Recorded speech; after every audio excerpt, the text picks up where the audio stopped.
따라해 봅시다. 나의 귀를 열어주소서. 나의 귀를 열어주소서. 나의 입을 열어주소서. 나의 입을 열어주소서. 오늘 이 시간 영적 우리의 귀가 열리고, 아멘, 영적 우리의 입이 열리는 귀한 밤 될 수 있기를 주의 이름으로 축원합니다. 시편을 열었습니다. 시편은 아시는 대로 전체 150편이죠. 하지만 어떤 사본들을 보면은 150편이 아니고 148편이 되어 있는 그런 사본도 있고요.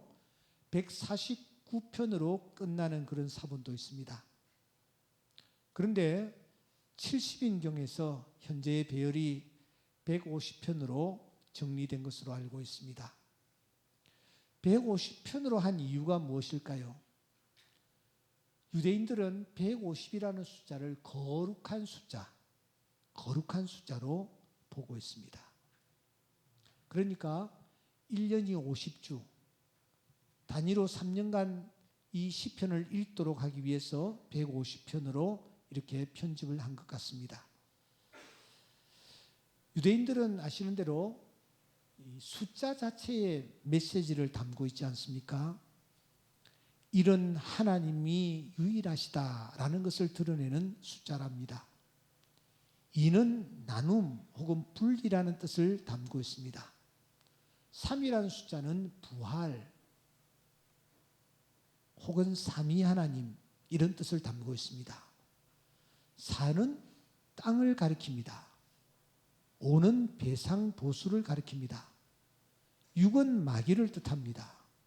7은 완전수입니다. 12는 신적 권위를 드러내는 숫자입니다. 그리고 40은 환난과 시련을 뜻하는 숫자입니다.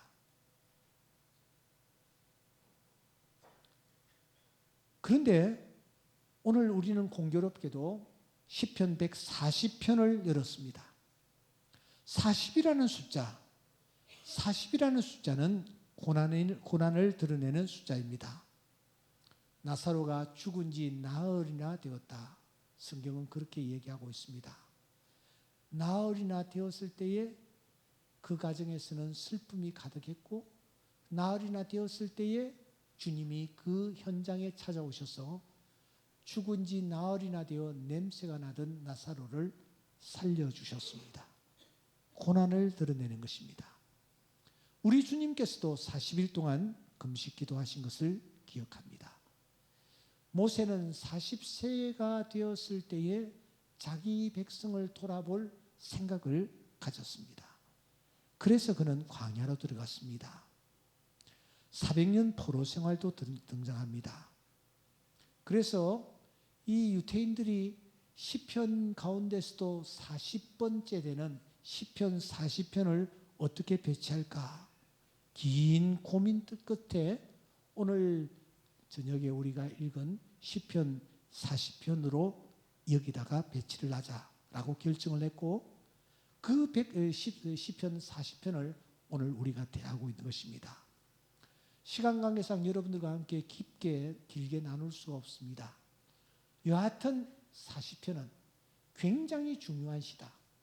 그렇게 여러분 꼭 생각하시고 집에 가셔서 조용히 시편을 묵상하고 또 묵상하는 중에 하나님께서 우리 각자에게 들려주신 음성을 듣는 귀한 시간 될 수 있기를 주의 이름으로 축원합니다. 150편 가운데서 40편에다가 이 시를 꽂아 놓은 특별한 뜻이 있다라는 것입니다. 이 40편 다윗의 시입니다. 40편이 여러분 어떻게 시작합니까? 우리가 1절과 2절 다 같이 한번 읽어보겠습니다. 시작. 내가 여호와를 기다리고 기다렸더니 귀를 기울이사 나의 부르짖음을 들으셨도다. 나를 기가 막힐 웅덩이와 수렁에서 끌어올리시고 내 발을 반석 위에 두사 내 걸음을 견고하게 하셨도다. 아멘. 어떤 상황에서 이 시편 40편이 기록되었는지 알 길이 없습니다. 표제가 아무것도 없기 때문입니다. 시편을 대할 때에 시편 22편이라든지 시편 또 6편이라든지 또 시편 51편이라든지 또 시편 142편이라든지 이런 시들은 표제에 아주 자세하게 이 시가 어떤 배경하에서 만들어졌는지를 우리에게 알려주므로 우리가 그 정보를 가지고 시편을 읽어 나가노라면 아하, 이런 이유 때문에 이런 내용들이 담겨 있구나 하는 것을 우리가 대강 짐작할 수 있습니다만은 오늘 이 표제에는 어떤 설명이 없습니다. 그래서 시가 어떤 성격을 가지고 있는지 이해할 수가 없습니다. 단지 인도자를 따라 부르는 노래라고 했을 뿐입니다. 하지만 범상치 않습니다. 사시편이기 때문입니다. 2절 뭐라고 다윗이 노래하고 있습니까? 다 같이 한번 읽어볼까요? 시작. 나를 기가 막힐 웅덩이와 수렁에서 끌어올리시고 내 발을 반석 위에 두사 내 걸음을 견고하게 하셨도다. 이 시편 40편 2절 원어의 뜻을 좀 더 잘 살렸으면 하는 아쉬움이 제게는 있습니다. 기가 막힐 웅덩이, 적막한 웅덩이, 파멸의 웅덩이, 끔찍한 웅덩이, 이런 뜻을 이 단어는 담고 있습니다. 수렁을 다른 성경에는 진흙, 찰흙, 늪, 수렁 진창, 오물 진창 이렇게 번역이 되어 있습니다. 다윗이 지금 어떤 상황에 던져져 있기에 이런 표현을 쓰고 있는 것일까요? 다윗은 지금 자신의 전 생애를 놓고 가장 심각한 상황에 던져져 있습니다. 오늘 예배 참석하신 분들 가운데 살아오시면서 지금 내 생에 가장 심각하고 어려운 상황에 던져져 있다라고 생각하시는 분들 계십니까? 오늘 이 시편 40편에 귀를 기울이시고 시편 40편에 집중하십시오. 하나님께서 분명히 기가 막힐 웅덩이 그곳에서 우리를 건져주시고 나로 하여금 반석에 세워주시는 놀라운 은혜를 맛보게 될 것입니다. 어떤 학자는 그래서 이 시편 40편을 놓고 다윗이 아주 중한 병에 걸려서 이 시편 40편을 쓰고 있다, 그렇게 단정을 하기도 합니다. 다윗도 참 그 질병으로 말미암아 힘들어할 때가 있었거든요. 시편 30편 2절에 보시면 여호와 내 하나님이여 내가 주께 부르짖음에 나를 고치셨습니다. 여호와여 주께서 내 영혼을 수월에서 끌어내어 나를 살리사 무덤으로 내려가지 아니하게 하셨나이다. 다윗이 이런 고백을 드리는데 시편 30편 이 내용을 보면은 고치셨다, 수월에서 끌어올리셨다, 이런 표현들은 다윗이 아주 심각한 질병에 힘들어하고 고생하고 또 정말 절망 가운데서 그가 하나님 앞에 부르짖었다라는 것을 알 수가 있습니다. 살아가다 보면은 이런 예기치 못하는 질병에 던져지는 때가 얼마나 많습니까? 제가 존경하는 목사님 중에 한 분이 팀 켈러 목사입니다. 이분은 이 시대에 가장 존경받는 목사님이라고 제가 알고 있습니다. 그가 건강하게 사역하는 중에 췌장암이 발견되었고 결국은 췌장암에 걸려서 온 세계에 중보기도를 부탁했습니다. 3주 전만 해도 저는 암에 걸린 것을 알지 못했습니다. 그런데 오늘 저는 국립의료원으로 갑니다. 다음 주 뉴욕에서 있을 췌장암 항암 치료를 받기 위해서 갑니다. 아주 훌륭한 의사들이 나를 치료해 주고 있으나 가장 중요한 사실은 위대한 의사이신 하나님이 나를 돌보고 계신다는 것입니다. 몇 주 동안 여러 검진과 수술이 진행되면서 우리 부부는 충격과 두려움을 느꼈습니다. 그런데 하나님은 놀라울 정도로 순간순간 저와 함께 해 주셨습니다.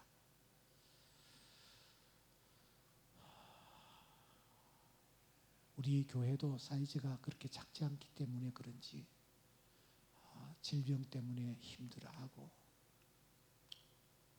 고통 가운데 던져져 계시는 분들 많이 계십니다. 오늘 이 밤에 치료의 광선을 발하여 주셔서 우리의 약한 부분들이 치료되어지는 귀한 밤 될 수 있기를 주의 이름으로 축원드립니다. 다윗이 질병으로 지금 갈등하고 있는지 또 다른 문제인지 알 수는 없지만 그는 기가 막힐 웅덩이와 수렁에서 지금 허우적대고 있는 것이 틀림없습니다. 그런데 그때 이 다윗이 어떻게 했느냐 하는 거예요. 오늘 우리가 이것을 배워야 합니다. 벤치마킹 해야 합니다. 다윗이 그때 어떻게 했던가? 기가 막힐 웅덩이, 그 상황 속에서 도대체 어떻게 했던가? 이 시편 40편은 자세히 살피시면은 특이하게도 도치문입니다. 도치되어 있습니다. 11절부터 우리가 그래서 살펴야 합니다.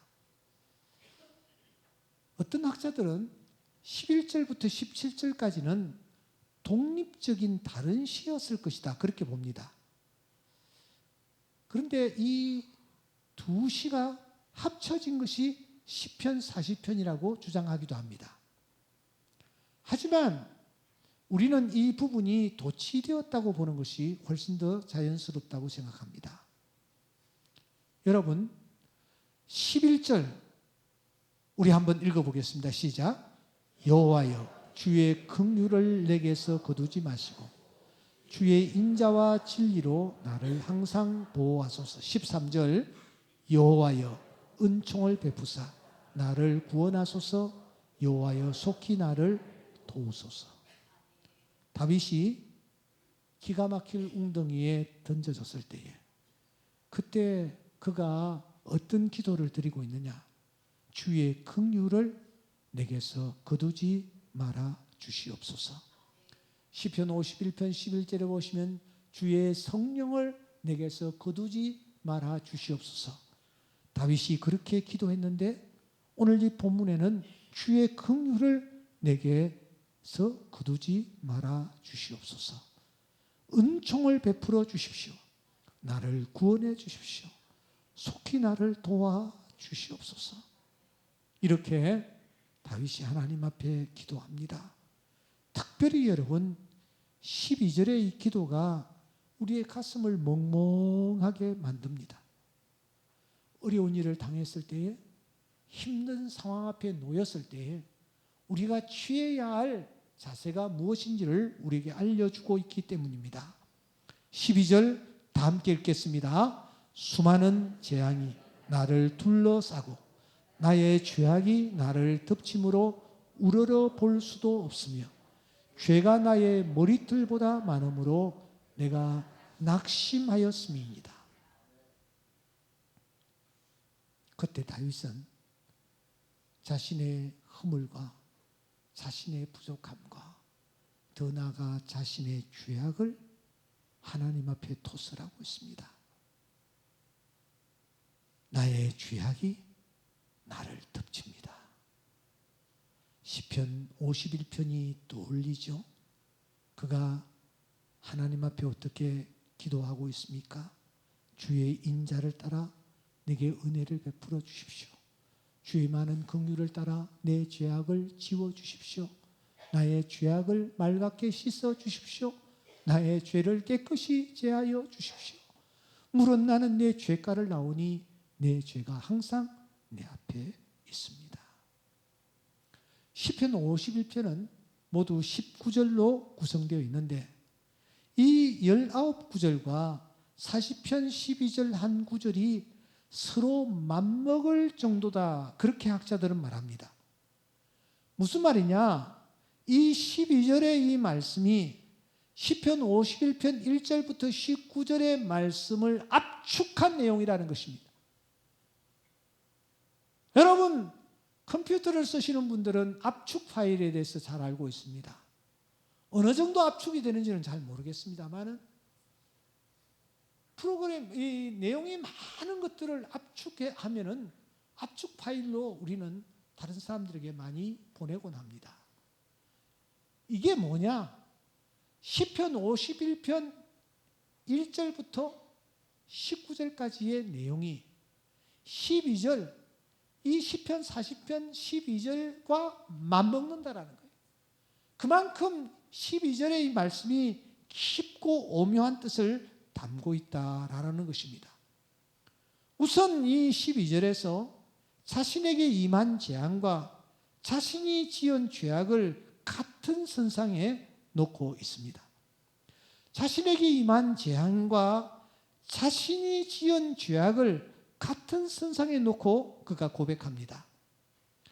더 나아가서 그는 자기의 죄악이 머리털보다 더 많아 하나님을 감히 우러러 볼 수도 없다라고 말합니다. 그래서 그의 기도는 이렇게 이어지는 것입니다. 나를 향하여 하하 하하하며 조소하는 자들이 자기 수치로 말미암아 놀라게 하소서. 나는 가난하고 궁핍하오나 주께서는 나를 생각하시오니 주는 나의 도움이시요 나를 건지시는 이시라. 나의 하나님이여 지체하지 마소서. 이런 자세로 다윗이 하나님 앞에 엎드려 기도했더니 어떤 일이 일어났습니까? 그것이 바로 6절입니다. 우리 다 같이 한번 읽겠습니다. 시작. 주께서 내 귀를 통하여 내게 들려주시기를 제사와 예물을 기뻐하지 아니하시며 번제와 속죄제를 요구하지 아니하신다 하신지라. 내게 들려주셨습니다. 그에게 제일 먼저 일어난 일이 무엇입니까? 하나님께서 그의 귀를 열어주셨습니다. 귀를 뚫어주셨습니다. 나사로가 죽은 지 나흘이나 되었습니다. 그때 하나님께서 제일 먼저 어떤 역사를 일으키셨습니까? 나사로의 귀를 뚫어주셨습니다. 나사로야 나오라. 그 주님의 음성을 나사로가 듣고 벌떡 일어나 나온 것입니다. 하나님이 제일 먼저 우리에게 주시는 은혜가 무엇이냐? 귀를 뚫어주시는 거예요. 잘은 모르지만 의사들의 말을 빌리면 우리가 세상을 떠날 때 마지막까지 그래도 기능이 살아있는 것이 뭐라고요? 귀래요. 귀. 귀라는 기능이 제일 오랫도록 남아있답니다. 신체의 다른 부분들은 다 굳어지고 사라진다 할지라도 귀는 살아있다. 귀는 기능을 하고 있다는 것입니다. 여기에 깊은 뜻이 있습니다. 하나님께서 죽은 우리의 귀를 뚫어주시면 하나님의 은혜가 그 심령 위에 넘치게 되고 하나님의 은혜가 그 심령 속에 나타나는 것입니다. 그래서 우리 주님 기먹고 말 더듬이 하는 사람을 향하여 에바다 하셨습니다. 에바다 열리라. 귀가 열리는 역사가 나타났고 그로 말미암아 그가 깨끗하게 회복되는 놀라운 기쁨을 맛보았습니다. 오늘 이 자리에 참석한 우리 모든 교우들에게 이 옥목사를 위시하여 우리 모두에게 하나님께서 귀를 열어주시는 은혜가 있기를 주의 이름으로 축원합니다. 하나님의 음성이 들리는 것입니다. 하나님의 뜻이 들리는 것입니다. 하나님이여 나의 귀를 열어 주시옵소서. 오늘 이 밤 우리 모두의 기도 제목이 될 수 있기를 바랍니다. 둘째, 다윗에게 어떤 일이 일어났습니까? 9절의 말씀 보시면은 많은 회중 가운데서 의의 기쁜 소식을 전하였나이다. 여호와여 내가 내 입술을 닫지 아니할 줄을 주께서 아시나이다. 할렐루야. 다윗의 입이 열렸습니다. 하나님의 영광을 드러내고 하나님 앞에 입을 열어 복음을 전할 수 있는 그런 하나님의 자녀가 되게 해 주셨습니다. 오늘 이 저녁에 참석한 우리 모든 교우들, 하나님께서 이 시간 입을 열어 주시기를 바랍니다. 짓지 못하는 벙어리가 아니라 하나님의 놀라운 영광을 드러내는 그런 하나님의 거룩한 자녀들로 재창조되어 돌아가는 귀한 밤 될 수 있기를 주의 이름으로 축원합니다. 마지막 어떤 일이 일어났습니까? 40편 3절 우리 다 함께 읽겠습니다. 시작. 새 노래 곧 우리 하나님께 올릴 찬송을 내 입에 두셨으니 많은 사람들이 보고 두려워하여 여호와를. 다윗이 무엇을 하고 있습니까? 귀가 열리고 입이 열려 하나님을 높이고 하나님을 찬양하고 하나님 앞에 예배드리는 그런 모습으로 변모되어 있는 것을 우리가 발견합니다. 하나님이 오늘 또 예배자를 찾으십니다. 예배 드리는 하나님의 자녀들을 하나님은 기뻐하십니다. 오늘 이 밤 이곳에 나와 하나님을 예배하는 우리의 모습을 하나님께서 기뻐하시고 우리 마음의 간절한 기도의 소원들 들으시고 응답해 주실 줄 믿습니다. 이때에 어떤 일이 일어났습니까?